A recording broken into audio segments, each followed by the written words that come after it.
এসো হে বৈশাখ এসো এসো। নিজেরটা তো মাঝে মধ্যে নিজেরও কিনতে হয়, তাই না? খুব ভালো লাগতেছে, আজকে নববর্ষ সবাই এসেছে, অনেক আনন্দ লাগতেছে। কার সাথে বের হয়েছে? এই যে আমার মামাতো ভাই।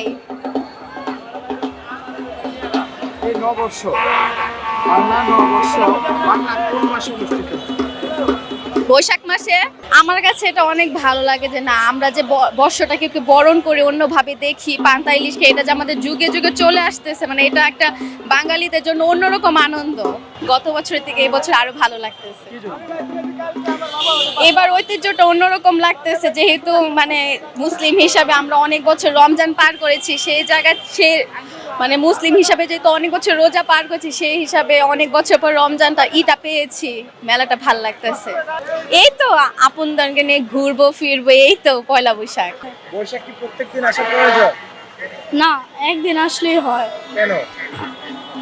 প্রতিদিন এক জিনিস দেখতে দেখতে বোরিং হয়ে যায় মানুষ, এই কারণে। গত বছর বৈশাখ কেমন কাটছে? ভালো। আজকে কি ইলিশ মাছ খাবে? দেখা যাক। এখনো রান্না করে নাই বাসায়? জানি না আমি ঠিক, আমি সকালবেলা। এসো হে বৈশাখ এসো এসো। গ্রীষ্ম, বর্ষা, শরৎ, হেমন্ত, শীত, বসন্ত।